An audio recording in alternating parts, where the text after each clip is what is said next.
जय हिंद राष्ट्रबंधुओं। डॉक्टर कुमावत, जयपुर राजस्थान से।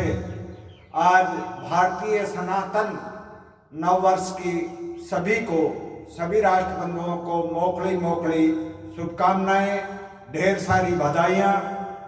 आज का जो पर्व है एक तरह से हमारे लिए बहुत ही गर्व का पर्व है। और सनातन धर्म के वैसे तो देखे जाएं तो हर संस्कार, हर त्योहार पे हर चीज को एक तरह से वैज्ञानिक लॉजिक भी, प्राकृतिक लॉजिक भी ये महत्वपूर्ण भूमिका निभाते हैं। आज का जो पर्व है अगर इसकी बात की जाए तो ये नववर्ष अपने आदिकाल से, रामायण महाभारत काल से इसकी जो अपनी परंपराएं हैं उसमें इसकी जो महत्व की बातें हैं वो देखी जाती हैं। अगर रामायण काल की बात की जाए तो राम का जो राज्याभिषेक हुआ था आज ही के दिन हुआ था। फिर अगर महाभारत की बात की जाए, पांडवों का युद्ध हो गया और पांडव विजयी हो गए। उसके बाद में जब युधिष्ठिर का युद्ध हुआ, वो युद्ध समाप्ति के बाद में राज्याभिषेक हुआ, राज तिलक किया गया, तो आज ही के दिन किया गया।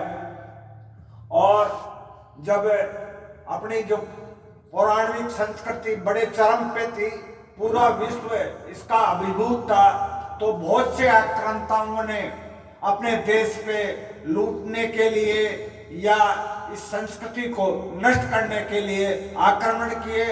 हूण आदि जो कबीलाई लोग थे उन्होंने आक्रमण किया और लगभग पूरे दक्षिण भारत पे अपना आधिपत्य जमा लिया।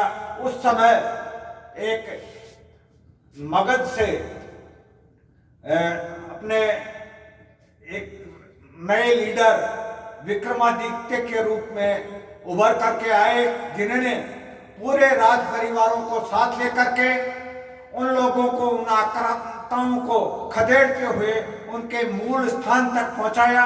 और उसके बाद में उसी दिन से, आज ही के दिन से विक्रम संवत की एक शुरुआत की। वैसे देखा जाए तो विक्रम संवत जो वैज्ञानिक लॉजिक है उसके आधार पे भी बिल्कुल सही प्रमाणित होता है। खगोलीय शास्त्र की जितनी भी घटनाएं होती हैं, जितनी भी खगोलीय घटनाएं पाई जाती हैं, जैसे चंद्र ग्रहण है, सूर्य ग्रहण है, वो भी इस पंचांग के आधार पे एक तरह से काल गणना का सटीक वैज्ञानिक विवरण मिलता है। इसी तरह से एक प्राकृतिक जो नव यौवन की बात आती है तो इस समय में आकर के हर पेड़ पे नई कोमल फूटती हैं। प्रकृति भी एक तरह से अपने आप को नए रूप में संवारता है और इसी को आधार मान करके इस नववर्ष की स्थापना राजा विक्रमादित्य ने स्थापित की और उसी के समय से इसको मनाया जाता है। और सिखों के गुरु अंगद देव का जन्मदिन के रूप में या प्रकट दिवस के रूप में भी आज ही के दिन को मनाया जाता है। और सिंधियों के सिंध प्रांत में जो एक संत प्रकट हुए झूलेलाल, उनका प्रकट दिवस के रूप में भी चेटी चंड के रूप में यह दिवस मनाया जाता है। चेटी चंड का मतलब होता है चैत्र चंद्रमा, और ये जो चंद्रमा है इसका बहुत ही अपने सनातन धर्म में बहुत महत्व है। और आर्य समाज की जब स्थापना की गई तो दयानंद सरस्वती ने भी आज ही के दिन आर्य समाज की स्थापना की। तो ये हर सनातनी, हर राष्ट्र प्रेमी के लिए, अपने लिए बहुत ही महत्वपूर्ण है। फिर अंग्रेजों का जब इस देश में शासन आया तो अंग्रेजों ने हमारी संस्कृति को पूरी तरह से नष्ट करने की सोची और एक मैकाले हुए।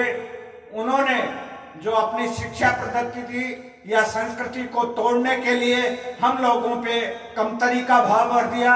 अगर ईस्वी सन की बात की जाए तो वो एक कल्पना के आधार पर एक कबीले में किसी का जन्म एक कल्पना के आधार पे इसकी स्थापना की गई और उसी को अंग्रेजों ने हमारे देश में भी थोप दिया, जिसको आज भी हम लोग अनुसरण कर रहे हैं। किसी का जन्मदिन भी होता है तो अंग्रेजी समझ से मनाते हुए अपन एक उस गुलामी की यादाश्त को ताजा करते हैं।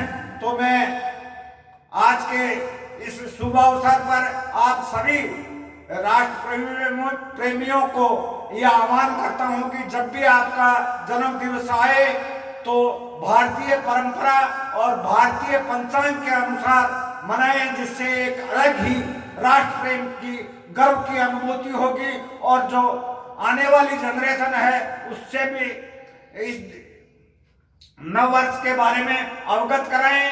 आप जो सनातन की जो परंपरा है उस परंपरा को निभाते हुए, चाहे आप पीला वस्त्र पहने, पीला झंडा लगाएं या घर में 5-11 कितने भी दीपक बना करके एक नए त्योहार के रूप में इसकी शुरुआत करें। 2014 के बाद में जो सरकार परिवर्तन हुआ, उन्होंने इसको बहुत ही अच्छे ढंग से मनाने की जो परंपरा है, शुरुआत है देश को जगाने की, वो शुरू की है। अब वो दिन दूर नहीं जब पूरा विश्व समुदाय इस अपने भारतीय परंपरा को निर्वाह करते हुए पूरे विश्व में ये पंचांग भी चलेगा और अपनी जो मान्यताएं हैं उनके लिए भी पूरा विश्व समर्पित भाव से लगेगा। अगर बात की जाए तो जो ईस्वी सन के जो चलाने वाले थे, उन लोगों ने, उनके पास में कोई खगोलीय ज्ञान नहीं था। उन्होंने कहा कि पृथ्वी है, पृथ्वी के सूर्य चक्कर लगाता है। तो एक गैलीलियो नाम के वैज्ञानिक हुए, उन्होंने ये कह दिया कि नहीं, सूर्य के पृथ्वी चक्कर लगाती है। उसी का एक तरह से चर्च ने विरोध किया और उस विभूति को मार दिया, जान से भी मार दिया, उनकी हत्या कर दी गई। 100-200 साल बाद में जब उन वैज्ञानिकों को भारतीय खगोलीय गणना के ऊपर भरोसा हुआ, उन्होंने इनके जो सटीक जानकारियां थी उसको वैज्ञानिक ढंग से जांच की, तो उनको ये गलती का एहसास हुआ, लेकिन वो विभूति तो चली गई थी। इसी तरह से आज जितने भी नए शोध हो रहे हैं, अगर सैटेलाइट भी अंतरिक्ष में लॉन्च किया जाता है तो भारतीय काल गणना के अनुसार, भारतीय नक्षत्रों और ग्रहों की गणना के अनुसार शुभ मुहूर्त निकाल करके नासा जैसे जो संस्थान हैं वो भी अपने सैटेलाइट भेजने में भारतीय परंपरा के अनुसार मुहूर्त की गणना करते हैं और उसके बाद में शुरू करते हैं। तो अपन क्यों नहीं कर सकते? अपने को केवल एक आदमी ने भी ये ठान लिया अपने को, जो अपनी संस्कृति और अपनी जो भारतीय परंपराएं हैं उनके लिए पूरे देश को जगाना है। तो वो दिन दूर नहीं जिस दिन इस देश का लोहा, इस भारतीय परंपरा और संस्कृति का लोहा पूरा विश्व मानेगा। जय हिंद, जय भारत।